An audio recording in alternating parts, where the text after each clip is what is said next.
வணக்கம். இப்போ நம்ம சென்னை பெங்களூர் நேஷனல் ஹைவேல ஸ்ரீபெரும்புதூர் ஸ்ட்ரெச்சில் இருக்கோம். ஸ்ரீபெரும்புதூர் சிவன் கோயில் பக்கத்தில். ஸோ இந்த நேஷனல் ஹைவேல லைட்ஸ் எல்லாம் போட்டிருக்காங்க இல்லையா.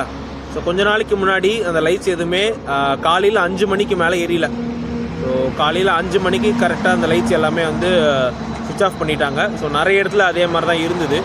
பட் என்னென்னா காலையில் 5 மணிக்கு மேலேயுமே வந்து இருள் நிலவரனாலையும் அண்ட் இன்னொன்று இந்த டைமில் வந்து கொஞ்சம் பனிமூட்டமும் வந்து அதிகமாக இருக்கிறதுனால லைட்ஸ் வந்து எரியாமல் இருக்கிறது கொஞ்சம் டேஞ்சரஸான சுச்சுவேஷனாகவே இருந்தது.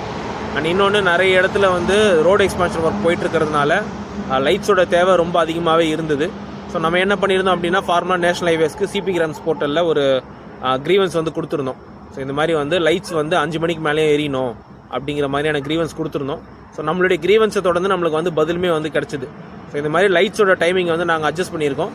ஸோ சாயங்காலம் 5:30 காலையில் 6:30 வரைக்கும் லைட்ஸ் வந்து இனிமேல் க்ளோ ஆகும் அப்படிங்கிற மாதிரியான விஷயத்த நம்மளுக்கு வந்து சொல்லியிருந்தாங்க. ஸோ இப்போ டைம் அரவுண்ட் 5:30 மேலே இருக்கும். இப்போ பார்த்தீங்க அப்படின்னா லைட்ஸ் எல்லாமே நல்லா பிரைட்டாக எரியுது. ஸோ இதனால் வந்து ரோட் சேஃப்டி வந்து இன்க்ரீஸ் ஆகிருக்கு. இதனால் நிறைய ஆக்சிடென்ட்ஸ் ஏற்படக்கூடிய வாய்ப்புகளை வந்து நம்ம வந்து தடுத்துருக்கோம். ஸோ இதுக்கு உடனடியே நடவடிக்கை எடுத்த தேசிய நெடுஞ்சாலைத்துறையினருக்கு நன்றி. ஸோ பாதுகாப்பான சாலைகளை நம் இலக்கு, தொடர்ந்து பயணிப்போம். நன்றி.